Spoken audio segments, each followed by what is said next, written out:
کسی بھی قاعدے قرآنیہ میں 5 تختی بنیادی ہیں: حرکات، تنوین، حرکات مدہ، جزم اور تشدید۔ یہ 5 میں جب تک کوئی بھی بچہ صلاحیت نہیں پائے وہاں تک اس کو آگے نہیں بڑھانا چاہیے۔ لیکن ہوتا ہی ہے کہ بہت سے قاعدوں میں جو سبق ہے، جو مشق ہے، اتنا ہی اس میں بیان ہوتا ہے۔ اب وہ استاد مجبور ہوتا ہے کہ ان کو یاد کرا دے۔ اس کے بعد جب بچہ سنا رہا ہوتا ہے تو استاد کو یہ نہیں پتہ چلتا کہ یہ یاد کر کے سنا رہا ہے یا پہچان کر سنا رہا ہے۔ احمد القواعد میں ان 5 کے اوپر بہت زیادہ وضاحت کی گئی ہے، بہت زیادہ مشق دی گئی، ایک ایک حرف کا بھی بیان ہے۔ اس کے بعد 2 حرف کے لیے 2 صفحے ہیں، پھر 3 حرفی کے 2 صفحے ہیں، اور پھر 4 حرفی کا 1 صفحہ ہے۔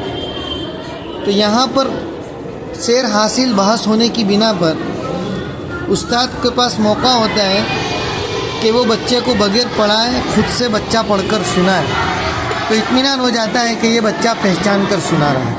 یہی حال تنوین میں، جزم میں، تشدید میں ہے۔ تو اس کے بعد ہر بچہ اتنی صلاحیت پا لینا چاہیے کہ جب قریب الختم ہو قاعدے کے تو وہاں بچہ خود سے پڑھے۔ جیسے یہ بچہ ہے، آج 4 تاریخ ہے اور اس نے الحمدللہ ہم کو یہ 4 سطریں خود سے سنائی۔ ابھی اور یہ مزید اپنی جگہ پر بیٹھ کر خود سے یاد کر کے آیا۔ پڑھ کے بتاؤ بیٹا۔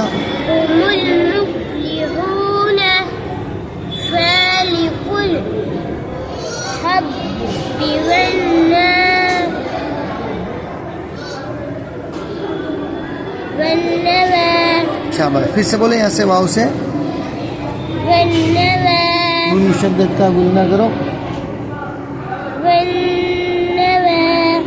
چلو۔ والأقربين والمساكين ما القمر ما القارئة۔ دیکھیں الحمدللہ یہ خود سے اس نے یاد کیا۔ اب یہ جو مثال ہے اس نے ابھی تک نہ دیکھی ہے نہ پڑھی ہے، گھر پر بھی نہیں گیا، میرے پاس ہی بیٹھا ہے، خود نے بھی نہیں دیکھی، لیکن اب اس کی صلاحیت کا آپ اندازہ لگائیے۔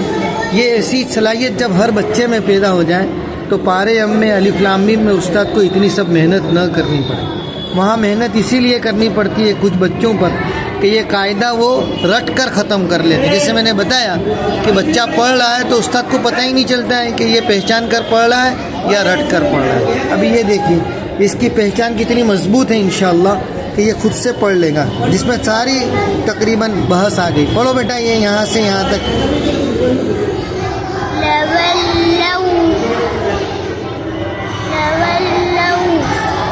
یہ واو کو کہاں ملانے کا ہے؟ لام میں ہے نا؟ واو کو لام میں پہلے ملا لو، بس اب لام سے پڑھو۔ واو پہ زبر ہے نا بیٹا، اور یہ بغیر ہجے کے۔ چلو۔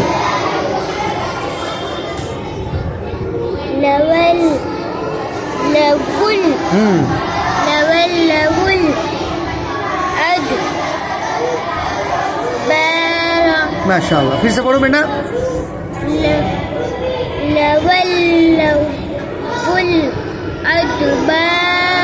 اب یہ اس ویڈیو کو دیکھ کر آپ اپنے بچوں کو جانچیں کہ ہمارے پاس پڑھنے والے قاعدے کے بچے کیا نئی مثالیں اس طرح سے خود سے پڑھ سکتے ہیں۔ ایک دوسری مثال لیجئے جو بہت ہی مشکل ہے، یہاں سے پڑھو بیٹا۔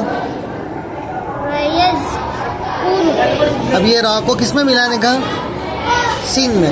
یہ واو اور الف پڑھے جائیں گے، خالی حرف کے بعد جزم یا تشدید ہو تو خالی حرف نہیں بہتا۔ چلو اب را کو سین میں ملاؤ، پھر میم کو لام میں ملائیں گے، بولو۔ ہاں چلو شاباش۔ اب یہاں سے پڑھ دو بیٹا یہاں تک۔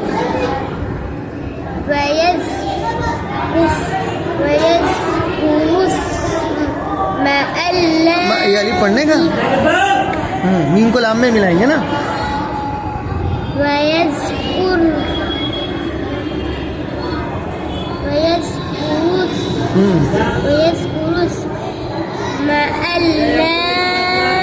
یہاں ہے الف پہ زبر ہے، الف پڑھنے کا ہے.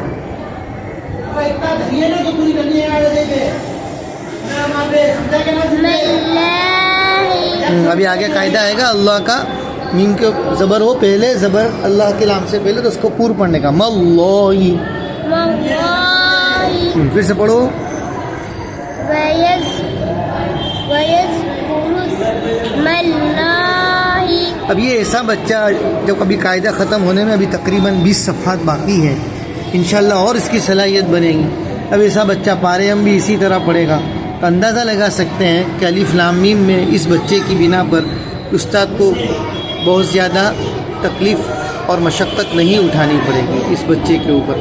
تو یہی ہونا چاہیے ہر بچہ اس طرح سے قاعدہ ختم کرے تو انشاءاللہ ہمارا جو قرآن مجید کا معیار کتنا بلند کیا جا سکتا ہے.